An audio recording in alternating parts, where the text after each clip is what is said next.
Welcome to destiny commerce academy. देखिए, आज जो अपने बिजनेस इकोनॉमिक्स का है सेकंड लेक्चर है, जिसमें हम पढ़ने वाले हैं ऑब्जेक्टिव ऑफ बिजनेस फर्म। क्या क्या ऑब्जेक्टिव होते हैं? पहली बात है कि फ़र्म क्या होती है, आपको पता होना चाहिए।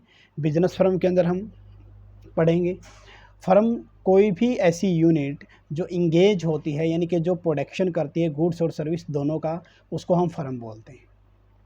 ठीक है। फर्म के अंदर वो सभी इंटरप्राइज इंक्लूड होते हैं जो ना सिर्फ गुड्स का प्रोडक्शन करते हैं बल्कि सर्विस का प्रोडक्शन भी करते हैं। एक फर्म इंडिविजुअल प्रोप्राइटरशिप यानी कि सोल प्रोप्राइटर हो सकता है, पार्टनरशिप हो सकती है और ज्वाइंट कंपनी भी हो सकती है। यानी कि फर्म फॉर्म ऑफ फर्म बोलते हैं, जिसको हम क्या करते हैं, सोल ट्रेडर बोल लो, पार्टनरशिप बोलो, ज्वाइंट स्टॉक कंपनी हो सकती है, क्या हो सकती है, एक फर्म हो सकती है। तो अपना जो टॉपिक है वो है objective of the firm. Firm का क्या क्या ऑब्जेक्टिव है, आइए वन बाय वन करते हैं। सॉरी। तो ऑब्जेक्टिव ऑफ फर्म, तो एक डिफरेंट इकोनॉमिक्स हैं, हर किसी ने अपना अपना अलग अलग नज़रिया दिया है कि ये ऑब्जेक्टिव होता है सर। तो फर्स्ट वन दिया गया इसमें अकॉर्डिंग टू क्लासिकल इकोनॉमिस्ट। किसके अकॉर्डिंग दिया गया है? क्लासिकल इकोनॉमिस्ट के according. The main aim of the firm to earn maximum profit. जैसे क्लासिकल इकोनॉमिक्स थे, वो मानते थे कि एक फर्म का जो मेन एम है वो सिर्फ प्रॉफिट अर्न करना है। क्या है? सिर्फ प्रॉफिट अर्न करना है, क्योंकि इसके थ्रू ये माना जाता था, the reason for this was during the era classical, क्या माना जाता था, firm were mostly the owner organisation. क्योंकि क्लासिकल इकोनॉमिस्ट के अकॉर्डिंग ओनर और उसका मैनेजमेंट करने वाला एक ही पर्सन होते थे, इनके मैनेजर और ओनर एक ही व्यक्ति होता था। इसलिए अल्टीमेट जो मैनेजमेंट का काम है वो ओनर के हिस्से यानी कि प्रॉफिट को मैक्सिमम करना होता था। ठीक है। तो मैनेजर या ऑर्गेनाइजर ओनर ही होता था, इसलिए मेन मोटिव क्या होता था, प्रॉफिट मैक्सिमाइजेशन हो जाएगा। ये क्लासिकल इकोनॉमिक्स के अकॉर्डिंग एक फर्म का ऑब्जेक्टिव के बारे में बात की गई है। जबकि आगे हम पढ़ेंगे क्या, मॉडर्न वगैरह। इन मॉडर्न पीरियड, अगर मॉडर्न पीरियड की बात करते हैं तो ज्वाइंट स्टॉक कंपनी, पहले तो क्या था, पहले था सोल ट्रेडर वगैरह चलते थे, ठीक है, या फिर पार्टनरशिप वगैरह चलती थी।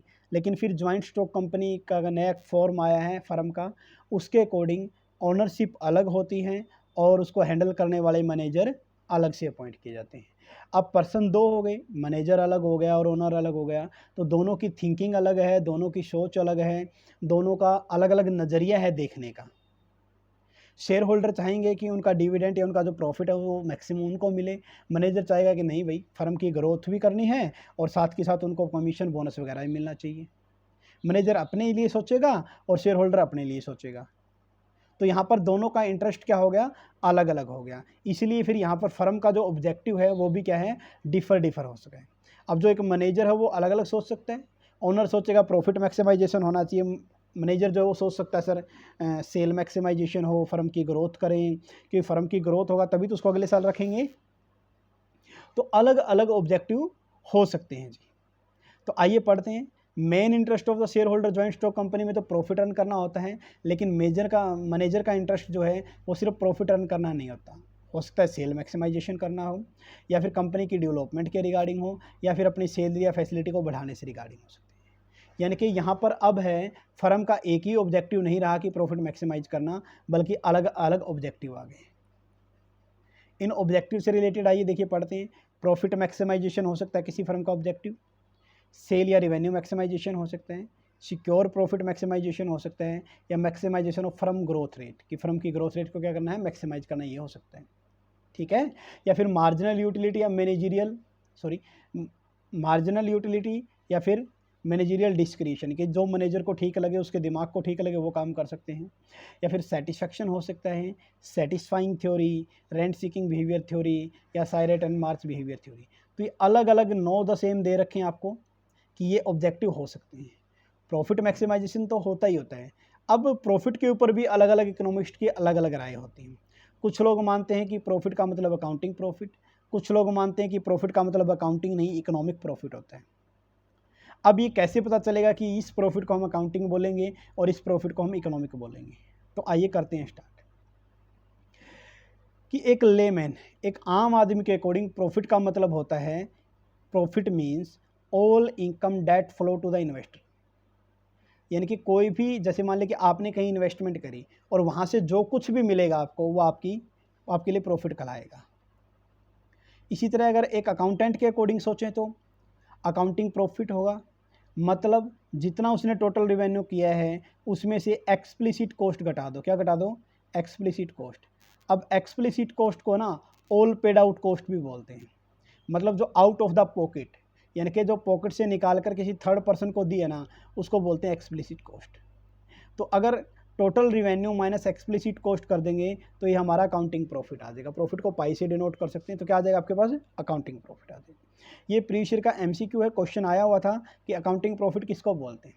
तो accounting profit means excess of revenue और किससे ज़्यादा होना चाहिए revenue sir? All paid out cost. और उस कॉस्ट में क्या क्या इंक्लूड है?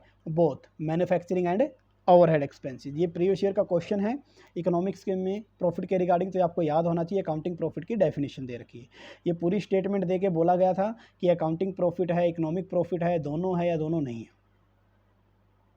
नेक्स्ट बनाता है, इट इज़ मोर और लेस सेम। नेट प्रॉफिट के रिगार्डिंग बात की गई है।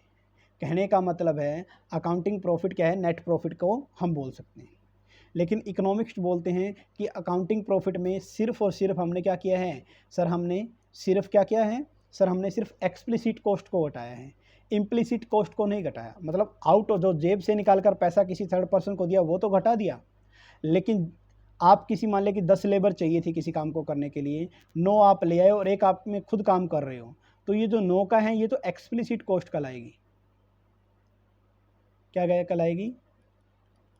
Explicit cost. और एक जो खुद आप लगे हुए एक लेबर के रूप में काम कर रहे हो उसको इम्प्लिसिट कॉस्ट कहते हैं। तो सर ये तो वही बात होगी ना कि अपने बिजनेस में या अपनी दुकान में खुद बैठ के काम करना। बिल्कुल सही बात है सर, ये आउट ऑफ द पॉकेट होती है, जेब से निकाल कर जो आप देते हो, ये इम्प्लिसिट कॉस्ट के रिगार्डिंग दिया गया है। आइए करते हैं स्टार्ट। देखिए, तो इकोनॉमिक प्रॉफिट के बारे में पढ़ेंगे।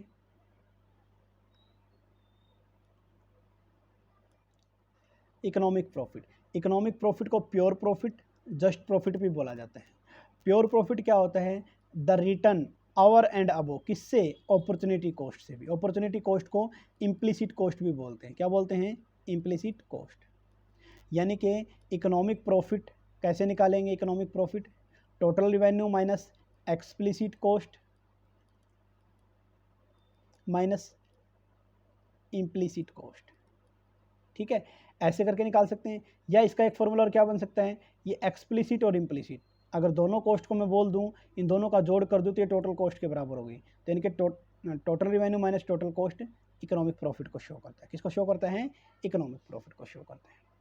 ठीक है, और अपॉर्चुनिटी कॉस्ट का आपको सबको पता है, अपॉर्चुनिटी कॉस्ट को अल्टरनेट कॉस्ट या फिर इम्प्लिसिट कॉस्ट भी बोलते हैं। क्या बोलते हैं? इम्प्लिसिट कॉस्ट भी बोला जाता है। ये याद रह जाएगा ना। आइए, अब आपको पता 4 फैक्टर होते हैं: लैंड, लेबर, कैपिटल और एंटरप्रेन्योर। लैंड को हम रेंट देते हैं, लेबर को हम वेजेस देते हैं, कैपिटल को हम इंटरेस्ट देते हैं और एंटरप्रेन्योर को हम प्रॉफिट देते हैं। अच्छा, कौन सा प्रॉफिट सर? ये नॉर्मल प्रॉफिट होता है। कौन सा होता है? Normal profit. ठीक है, एंटरप्रेन्योर क्या होता है सर? एंटरप्रेन्योर होता है जो खुद के बिजनेस में खुद काम करता है। तो इसलिए ये जो कॉस्ट होती है ये क्या है? ये अपॉर्चुनिटी कॉस्ट होती है। क्या होती है? Opportunity cost. कहीं बाहर थोड़ा इम्प्लिसिट कॉस्ट बोल सकते हैं ना, जो ओनर काम करेगा बाहर थोड़ी किसी को, उसको ओनर को कौन पैसा देगा सर? कोई नहीं देता ओनर को पैसा, ओनर का तो सारा खुद का ही पैसा होता है। लेकिन रेंट, वेजेस, इंटरेस्ट, इन सब के लिए इसको बाहर से पेमेंट करना पड़ता है, तो ये एक्सप्लिसिट कॉस्ट में आते हैं। किस में आते हैं? Explicit cost. तो अल्टीमेट बात ये होगी सर कि टोटल कॉस्ट में, टोटल कॉस्ट इन चारों की होगी। टोटल कॉस्ट किसके बराबर है सर? रेंट, वेजेज, इंटरेस्ट और प्रॉफिट। अगर इन चारों फैक्टर की कॉस्ट को जोड़ देंगे तो टोटल कॉस्ट बनेगा। तो अल्टीमेट बात क्या है सर? टोटल कॉस्ट में तो इसका मतलब नॉर्मल प्रॉफिट इंक्लूड होता है। बिल्कुल होता है जी। टोटल कॉस्ट में क्या होता है? नॉर्मल प्रॉफिट इंक्लूड होता है। कैसे इंक्लूड होता है पता चल गया ना। टोटल कॉस्ट मतलब चारों फैक्टर की कॉस्ट। लैंड को रेंट देंगे, लेबर को वेजेज देंगे, अगर कहीं से बैंक से लोन वगैरह लिया, कैपिटल वगैरह ली है तो बैंक वाले को इंटरेस्ट देना पड़ेगा। एंटरप्रेन्योर को जो मिलता है उसको प्रॉफिट बोलते हैं, है ना। अच्छा, इन तीनों को, लैंड, लेबर, कैपिटल को हम फिक्स कॉस्ट भी बोल देते हैं। क्या बोल देते हैं?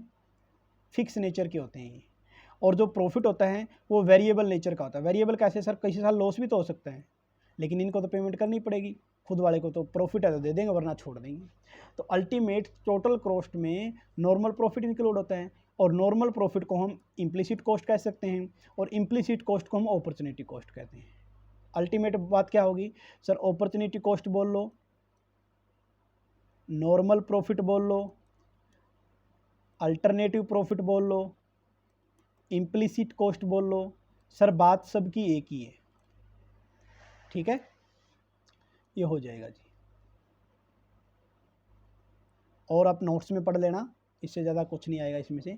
इकोनॉमिक प्रॉफिट देखो क्या दे रखे हैं, total revenue minus total economic cost बोल सकते हैं। इकोनॉमिक का तो प्रॉफिट, तो इकोनॉमिक वर्ड साथ में जोड़ दिया, और टोटल कॉस्ट भी बोला। अगर यहाँ पर आप इकोनॉमिक कॉस्ट की बजाय अगर ऐसे लिख देते ना टोटल कॉस्ट, तब भी काम चल जाता, या टोटल इकोनॉमिक कॉस्ट बोल दो तब भी बात एक ही है।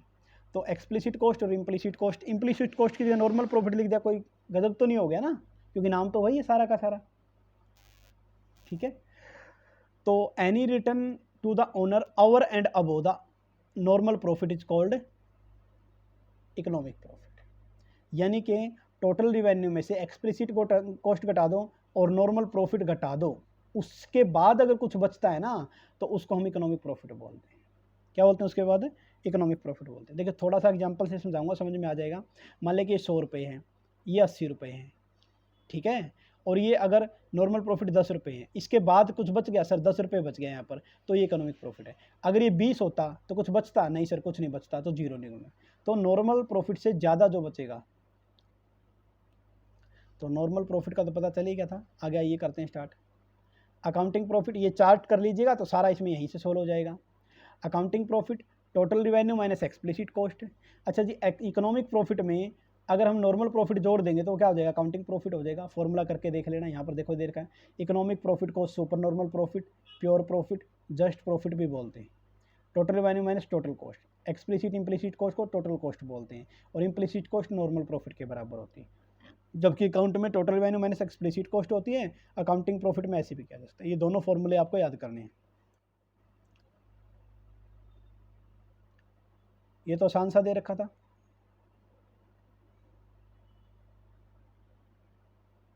देखिए अगला क्या कर दिया गया है, आगे दिया गया थ्योरी ऑफ बिजनेस फर्म, कि बिजनेस फर्म की थ्योरीज के बारे में बात किया गया है। पहला आता है प्रॉफिट मैक्सिमाइजेशन। ये दी किसी ने थी, विलियमसन एंड निकोलसन ने, याद रह जाएगा। प्रॉफिट मैक्सिमाइजेशन कंसेप्ट किसने दिया था, विलियमसन एंड निकोलसन ने। ठीक है, याद रह जाएगा ना, प्रॉफिट मैक्सिमाइजेशन। यहाँ पर जो प्रॉफिट मैक्सिमाइजेशन की बात की गई है वो आपका सुपर नॉर्मल यानी कि इकोनॉमिक प्रॉफिट के बारे में बात की, किसके बारे में बात की गई है, इकोनॉमिक प्रॉफिट। मतलब सर टोटल रिवेन्यू में से टोटल कॉस्ट लेस करनी पड़ेगी, बिल्कुल करनी पड़ेगी सर। और सर टोटल कॉस्ट के अंदर एक्सप्लिसिट और इम्प्लिसिट दोनों कॉस्ट शामिल होगी, बिल्कुल होगी। ठीक है, तो profit maximisation as the only objective of the firm. Profit maximisation हो सकता है किसी जो आपकी आप बोल सकते हो क्लासिकल इकोनॉमिक्स थे, उसमें प्रॉफिट मैक्सिमाइजेशन का कंसेप्ट माना गया था। ये विलियमसन एंड निकोलसन ने दिया था। कैसे निकालते हैं ये सब कुछ पता ही है आपको। ठीक है, तो यहाँ पर अगर आपको इकोनॉमिक प्रॉफिट का फॉर्मूला आता है तो डिट्टो सेट हो जाएगा वो प्रॉफिट मैक्सिमाइजेशन पर। पेपर में अब तक जो पूछा जाएगा वो ये पूछा जाएगा कि प्रॉफिट मैक्सिमाइजेशन कंसेप्ट दिया किसने था, निकोलसन एंड विलियमसन ने दिया था जी। प्रॉफिट मैक्सिमाइजेशन में कौन सा प्रॉफिट इंक्लूड करते हैं, अकाउंटिंग प्रॉफिट या इकोनॉमिक प्रॉफिट? तो आप बोलोगे सर इकोनॉमिक प्रॉफिट को इंक्लूड किया जाता है। इकोनॉमिक प्रॉफिट कैसे निकालते हैं, इसका सारा का सारा पीछे आपने देखा, डिटेल में हम करके आए। ठीक है, इकोनॉमिक प्रॉफिट को pure profit, just profit, super normal profit भी बोलते हैं। इसके अलावा सेकंड कंसेप्ट,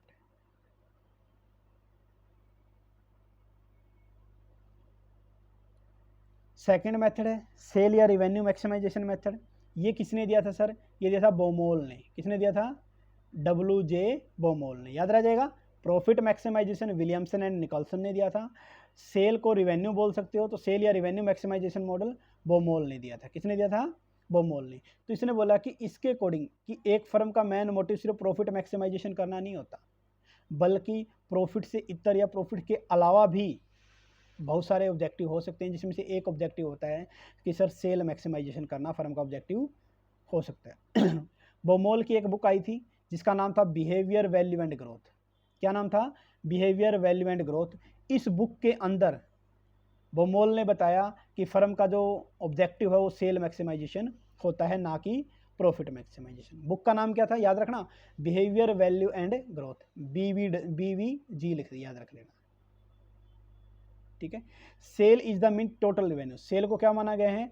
टोटल रिवेन्यू माना गया है, यानी कि sale is equal to revenue बोल लो आपसे, sale is equal to revenue, ठीक है। या सेल मैक्सिमाइजेशन को हम सेल मैक्सिमाइजेशन गोल भी बोल सकते हैं, बात तो एक ही है। तो इसके अकॉर्डिंग क्रक्स क्या है जी इस थ्योरी का? Once the profit reach acceptable level, कि एक बार एक लाइन तक, मान लिया कि आपको लगता है कि सर ये हमारा बॉर्डर लाइन होगी, सर यहाँ तक हमें प्रॉफिट को टच करना है। सपोज करो यहाँ 0 से स्टार्ट हुआ है, यहाँ तक टच करना है, तो आपने प्रॉफिट यहाँ तक टच कर लिया। इसके बाद भी बोला कि जरूरी नहीं कि प्रॉफिट को और बढ़ाया जाए, बोले इसको नहीं, यहीं छोड़ दो। इसके बाद हमें सेल को बढ़ाना है। सेल को बढ़ाना तो क्या करेंगे सर? प्राइस कम कर दो, सेल बढ़ जाएगी, तो मतलब प्रॉफिट को कम कर दिया हमने। Once the reach acceptable level profit का हो जाता है, तो फर्म का जो मेन एम है वो प्रॉफिट मैक्सिमाइजेशन करना नहीं होता, बल्कि सेल मैक्सिमाइजेशन करना होता है। तो पेपर में क्या आएगा? सर किसने दिया ये? बोमोल ने दिया। सेल मैक्सिमाइजेशन का दूसरा नाम क्या है? रिवेन्यू मैक्सिमाइजेशन है। अच्छा जी, किसने? बोमोल ने, तो बोमोल की उस बुक का नाम क्या है जहाँ पर सेल मैक्सिमाइजेशन दिया? तो आप बोलोगे बिहेवियर, वैल्यू एंड ग्रोथ, उस बुक का नाम था। इसके अंदर क्या बोला गया है कि एक टाइम तक या एक एक्सेप्टेबल लेवल तक अगर आप प्रॉफिट अर्न कर लेते हो, उसके बाद प्रॉफिट मैक्सिमाइजेशन मैन मोटिव न रहकर किसी फर्म का सेल मैक्सिमाइजेशन होता है। कर लोगे ना ये तो? नेक्स्ट वन देखिए, इसके बाद आता है सिक्योर प्रॉफिट। जो सिक्योर प्रॉफिट का कंसेप्ट दिया था रोथस्चाइल्ड ने दिया था।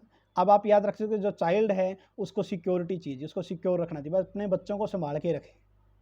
क्या रखे? अपने बच्चों को संभाल के रखे, सिक्योर करके रखे, ठीक है। रोथस्चाइल्ड ने ये क्या दिया था? सिक्योर प्रॉफिट का कंसेप्ट दिया था। ये याद रह जाएगा कि रोथस्चाइल्ड ने सिक्योर प्रॉफिट का कंसेप्ट दिया था कि किसी फर्म का मेन ऑब्जेक्टिव प्रॉफिट मैक्सिमाइजेशन ना होकर सिक्योर प्रॉफिट होता है। कैसे होता है आइए करते हैं स्टार्ट। देखिए रोथस्चाइल्ड ने क्या बोला है इसमें?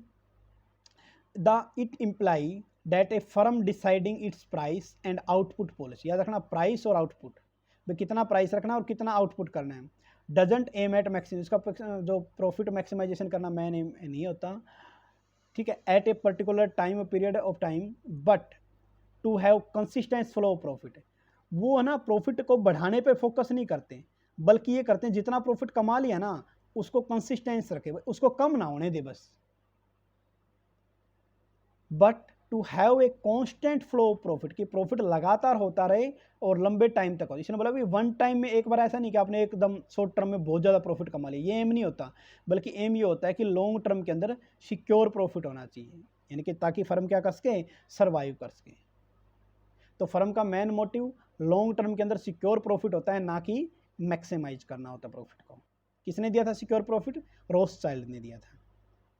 नेक्स्ट वन आता है अपना maximization of firm growth rate. क्या आता है? Maximization of firm growth rate. ये किसने दिया था? पेनरोज, रॉबिन मॉरिस या फिर बोमोल ने दिया था। बोमोल यहाँ भी है, लेकिन आपको याद जो करना है, याद रखना फर्म ग्रोथ रेट। मैक्सिमाइजेशन तो हर किसी के साथ है, या तो ग्रोथ रेट याद रख, फर्म भी ना याद रखो ना तो ग्रोथ रेट इतना याद रख लेना कि ग्रोथ रेट का जो ऑब्जेक्टिव है वो पेनरोज ने दिया था, या फिर रॉबिन मॉरिस ने दिया था, और बोमोल ने दिया था। तीनों के नाम याद रखना। पेनरोज याद रख लेना, ठीक है, रेड रोज, पेन रोज, ग्रोथ करनी है तो पेन रखो जी, रोज वाला, ठीक है, तो उसके रिगार्डिंग आप याद करोगे। तो पेनरोज की जो एक बुक आई थी जिसके अंदर उसने ग्रोथ रेट के बारे में बताया है, तो उस बुक का नाम था the theory of the growth of the firm, ठीक है। पेनरोज, मिसिज पेनरोज लिख रखा है कि लेडीज के बारे में बताया गया है। Modern manager are more important and the objective of the firm growth, कि आजकल के जो मैनेजर आ गए ना वो फर्म को ग्रोथ करवाना चाहते हैं, ना कि सारा का सारा पैसा ओनर को देना, शेयर होल्डर को प्रॉफिट मैक्सिमाइज करके देना चाहते हैं। वो चाहते हैं कि उससे प्रॉफिट कम कमे, लेकिन जहाँ पर आज जो मान लिया आप CEO बन गए, आप क्या चाहोगे कि प्रॉफिट में बढ़ा दूँ, एकदम बढ़ा दो, सही है, ठीक है सर, लेकिन एक लिमिट के बाद अगर लॉस हो गया तो सर मेरे को निकाल देंगे। तो क्या करना चाहिए? आप ये चाहते हो कि जिस कंडीशन में आपको फर्म दी गई है ना, आप उसको हमेशा ग्रोथ करके, जब आप छोड़ के जाओ तो आप बोलो सर कि मैंने तो यहाँ फर्म ली थी और यहाँ पर छोड़ी, देखो कितना ग्रोथ करवा दिया मैंने। तो मैनेजर की तो ड्यूटी बनती है कि फर्म की ग्रोथ करवाए। तो इसलिए एज ए मैनेजर वो सोचता है कि फर्म की ग्रोथ होनी चाहिए, प्रॉफिट मैक्सिमाइजेशन चाहे ना भी हो, प्रॉफिट कम कमा लेंगे लेकिन फर्म की ग्रोथ होनी चाहिए। However a systematic growth maximization theory developed by Morris and Baumol ने तो दे दिया था यहाँ। Maximization from growth is the subject to the managerial and financial constraint. ठीक है, कि किसी फर्म की जो ग्रोथ है वो कैसे होगी वो डिपेंड करता है सर उसके मैनेजर कैसे हैं और उसके पास पैसा क्या है। कंस्ट्रेंट को हम लिमिट बोलते हैं कि भाई लिमिटेशन डिसाइड करती है। ठीक है, नेक्स्ट देखिए। According to this theory the rate of growth या potential growth are the yardstick. Yardstick का मतलब एक मेजर है, पैमाना है किसी फर्म को सक्सेस करने का। नो डाउट ग्रोथ करोगे तो हर कोई बोलेगा हाँ भाई ग्रोथ करी, इट मीन्स यह फर्म तो प्रॉफिट कमा रही है, तो इनबिल्ट हो गया, आप ऐसे ही बोल सकते हो। ग्रोथ कैसे हो, ग्रोथ का पैमाना क्या है, किसको हम बोलेंगे कि ये ग्रोथ कर लिया। लाइक अगर एक फर्म ने अपना साइज बढ़ा दिया, ब्रांचेज ओपन कर दी, या प्रोडक्शन लार्ज स्केल पर प्रोडक्शन करने लगे, ठीक है, सेल बढ़ा दी, तो ये सारा क्या है, ग्रोथ को रिप्रेजेंट करता है। A firm may grow in this size by expanding the new market में चली गई, वो ग्लोबली चली गई, पहले डोमेस्टिक कंपनी थी अब इंटरनेशनल होगी तो ग्रोथ रेट होगी। ठीक है, नया प्रोडक्ट बना दिया, डिमांड नहीं क्रिएट कर दी, तो ये इसके अंदर आ जाएगा।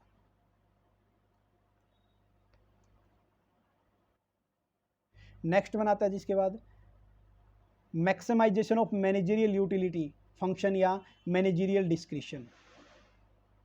ये मार्जिनल नहीं है, मैनेजरियल है, वहाँ स्टार्टिंग में थोड़ा ठीक कर लेना। क्या है ये, मैनेजरियल, MANAGER, मैनेजर लिख देता हूँ ताकि आपको याद भी रह जाए। मैनेजरियल यूटिलिटी या फिर मैनेजरियल डिस्क्रिशन का मतलब होता है विवेक, कि मैनेजर अपने दिमाग का यूज़ करके फर्म का ऑब्जेक्टिव सेट करता है।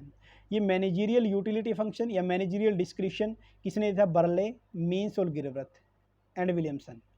4 व्यक्ति थे, Berle, Means, Berle and Means, Gilbreth and Williamson ने। इन्होंने क्या बोला है, इन्होंने बोला है कि सर ओनरशिप अलग होती है और मैनेजर अलग होता है, इसलिए इसको मैनेजरियल डिस्क्रिशन थ्योरी भी बोला जाता है। कि सर ओनरशिप और मैनेजर दो अलग अलग सेपरेट ग्रुप हैं, तो इसलिए दोनों का एम भी अलग अलग है। शेयर होल्डर चाहते हैं कि उनको मैक्सिमम डिविडेंड मिले और मैनेजर चाहता है कि उसको मैक्सिमम सैलरी वगैरह मिले, तो दोनों का मोटिव अलग अलग है। इसलिए डिपेंड करता है सर कि मैनेजर की यूटिलिटी, उसका दिमाग क्या बोलता है। ठीक है, किसने दिया था managerial utility concept, Berle and Means, Gilbreth and Williamson ने।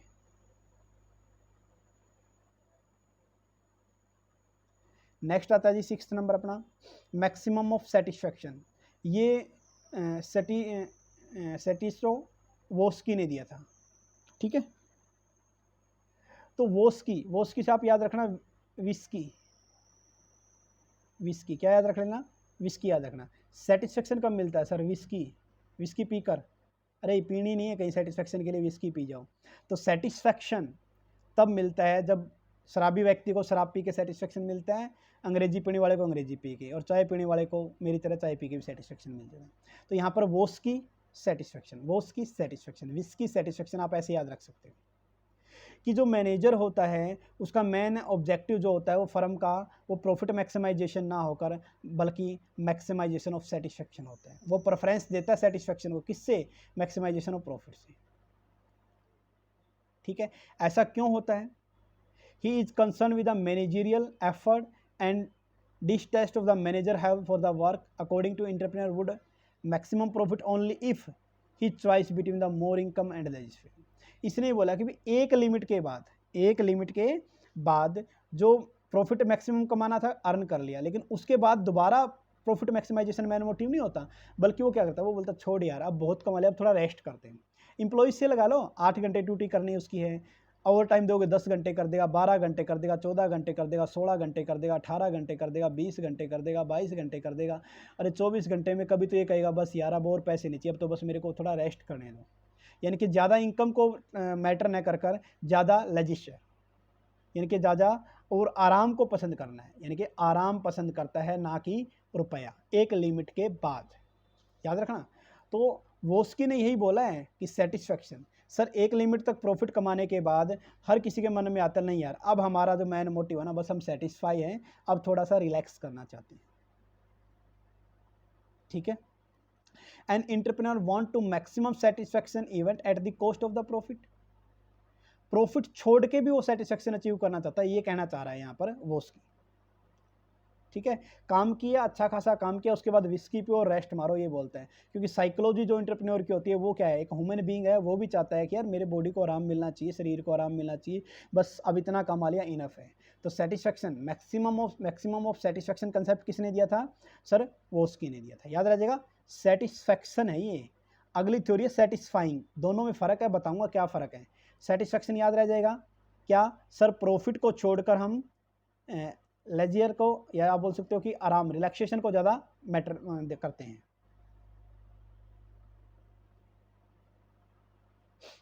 नेक्स्ट बनाता है इसके बाद सेटिस्फाइंग थ्योरी। ये हर्बर्ट सिमोन ने दी थी। किसने दी थी? हर्बर्ट सिमोन ने। क्या दी? सेटिस्फाइंग। इसने बोला कि एक मैनेजर को ना सिर्फ प्रॉफिट मैक्सिमाइज करके, फर्म की ग्रोथ मैक्सिमाइज करके, या फिर सेटिस्फाइंग होकर भाई बस और नहीं कमाना, ठीक है, या मैनेजरियल का जो मैनेजर डिस्क्रिप्शन या सेल मैक्सिमाइज, बोला ये मोटिव नहीं।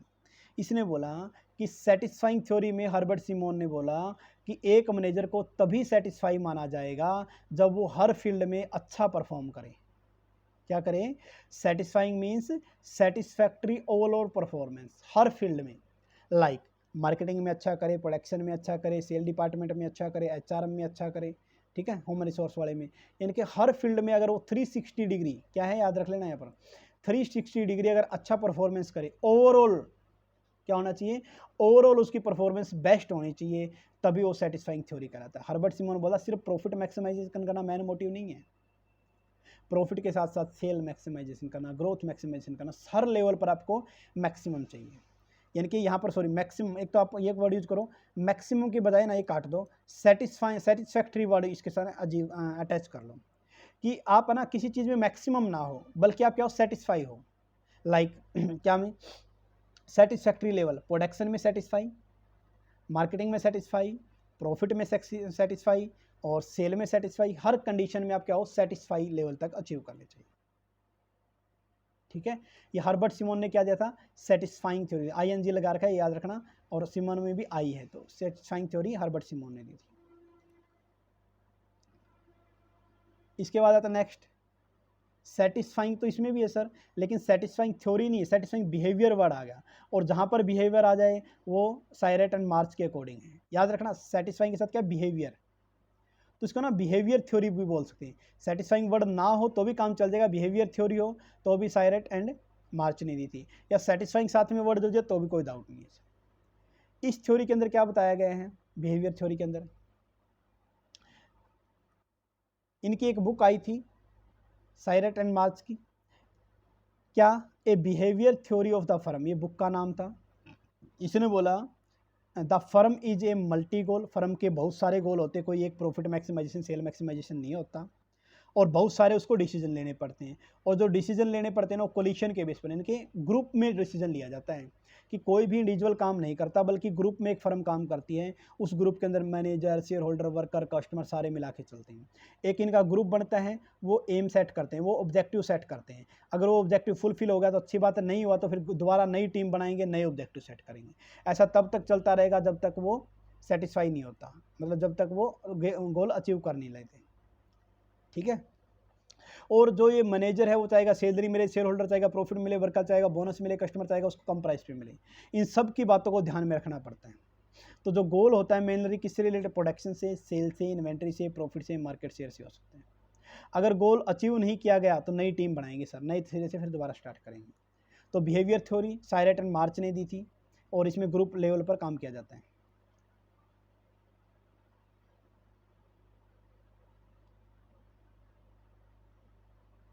इसके बाद आता है सर 9th थ्योरी अपनी आती है रेंट सीकिंग बिहेवियर थ्योरी। अब देखो बिहेवियर तो है, उसके आगे सेटिस्फाइंग वर्ड था, किसके आगे सर? साइरेट एंड मार्च के आगे। ये रेंट सीकिंग थ्योरी बोलते हैं, बिहेवियर साथ में लगाओ ना लगाओ यहाँ पर इसका कोई मैटर नहीं है, रेंट सीकिंग वर्ड आपको याद रखना पड़ेगा। रेंट सीकिंग थ्योरी ये किसने दी थी? गोल्डन एंड टुलोक ने दी थी। कब दी थी? 1967 के अंदर। ठीक है, अमेरिकन था ये, और एक और इसका नाम था however the term offered by the किसके द्वारा? Another economist N A Krueger ने दी थी। यहाँ पर रेंट का मतलब क्या है? Rent refer to one of the source of the income generation. जो एडम स्मिथ ने रेंट थ्योरी दी थी ना, वहाँ से ये रिलेट किया गया है।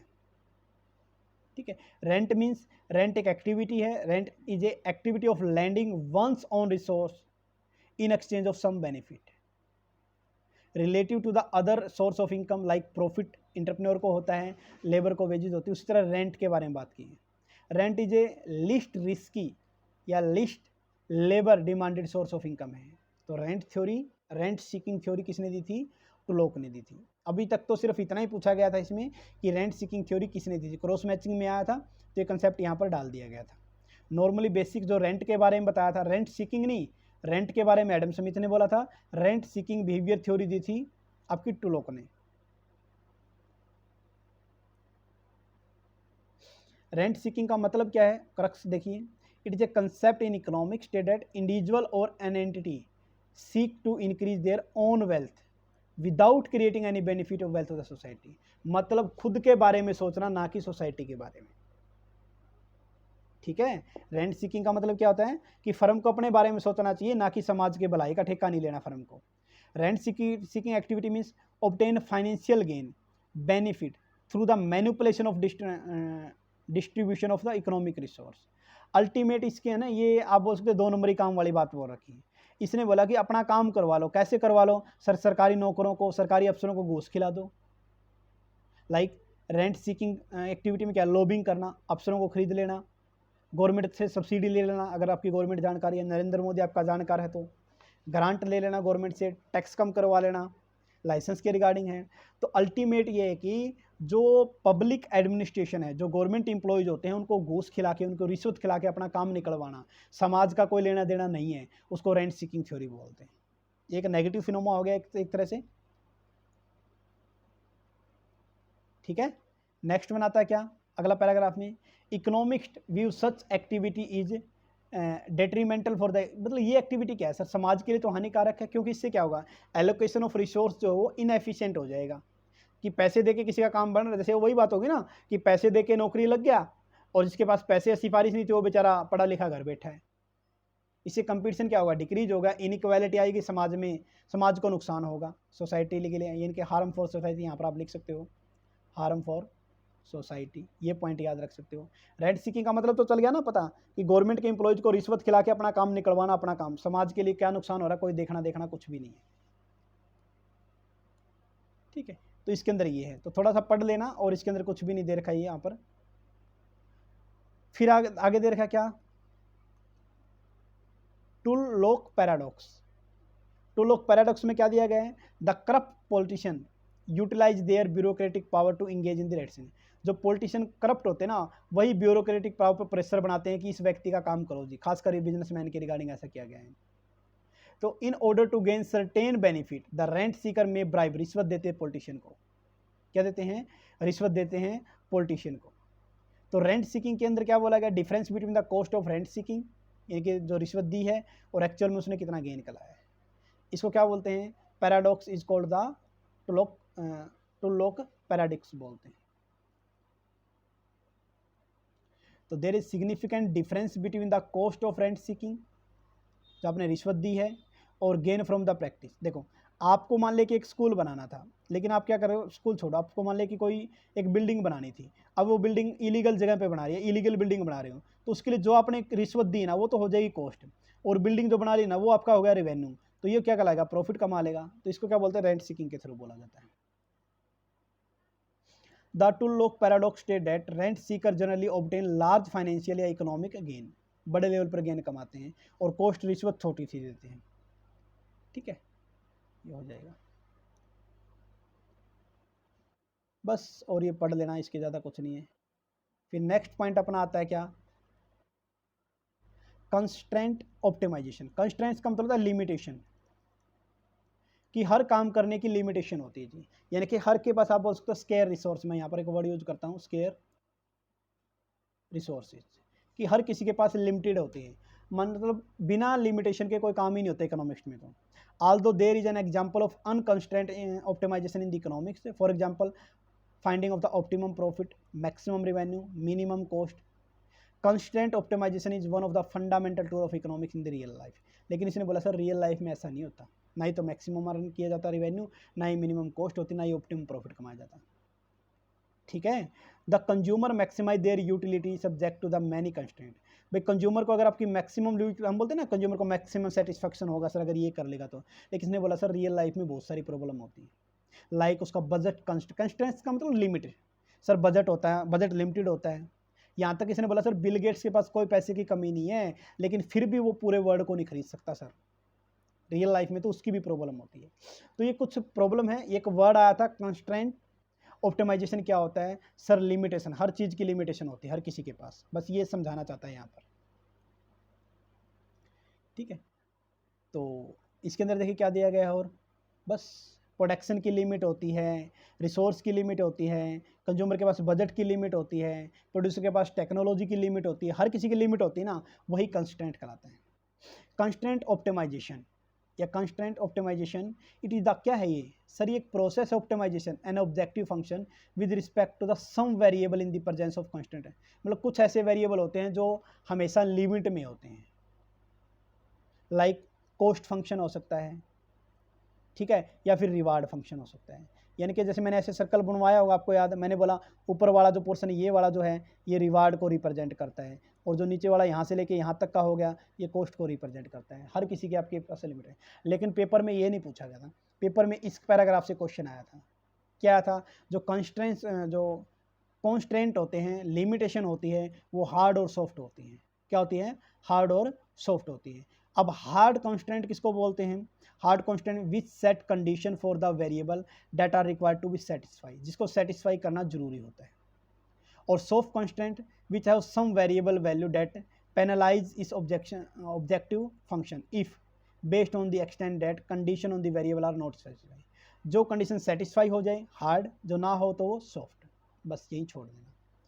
इसके अलावा लास्ट में आता है आपका relation to the constraint satisfaction problem. Constant optimization problem COP is a significant generalization of the classic constant optimization problem CSP। यानी कि पहले सेटिस्फैक्शन था, अभी ऑप्टिमाइजेशन पे आ गया है। तो COP इज ए CSP, यानी कि पुराना तो सेटिस्फैक्शन था ना, that include the objective function to optimize. इसने बोला भाई सेटिस्फैक्शन का कुछ नहीं है, ऑप्टिमाइज करो जितना हो सके, जो आपके पास रिसोर्सेज उसका फुल यूटिलाइजेशन करो, बस इसके रिगार्डिंग था। Many algorithm are you to handle the optimization part. Paper में बस यही पूछा गया था, इसके रिगार्डिंग अभी तक जो क्वेश्चन आया था बता देता हूँ। यही पूछा गया था क्या कि कॉन्स्टेंट ऑप्टिमाइजेशन क्या होता है? सर हर किसी की लिमिट होती है, जैसे consumer budget constant, production constant, resource constant, हर एक लिमिटेड फॉर्म में होता है। बिल गेट्स भी सारी चीज़ें नहीं खरीद सकता, ये बात। दूसरी बात, कंस्टेंट जो होता है वो दो तरह का होता है, हार्ड और सॉफ्ट। क्या होता है? हार्ड और सॉफ्ट। और हार्ड की डेफिनेशन क्या होती है देखिए, hard constant which set condition for the variable, जो वेरिएबल के लिए कंडीशन सेट करता है, कौन सी? That are required to be set, जिसको सेटिस्फाई करना जरूरी होता है, और सॉफ्ट वाले जिसको सेटिस्फाई करना जरूरी नहीं होता। तो होप शो ये आपको समझ में आया होगा ऑब्जेक्टिव क्या क्या है। इनका क्रॉस मैचिंग में क्वेश्चन आ सकता है, या फिर एक स्टेटमेंट दे के बोल सकता है कि सर कौन सा आएगा कौन सा नहीं आएगा। ठीक है, एक स्टेटमेंट दे देगा, बोल देगा किसका पार्ट है, सेल मैक्सिमाइज, रेवेन्यू मैक्सिमाइज। तो ये था अपना पूरा। तो thank you all of you. फिर भी अगर आपको कुछ समझ में ना आए तो आप कमेंट कर सकते हैं। मिलते हैं नेक्स्ट वीडियो में। Thank you all of you.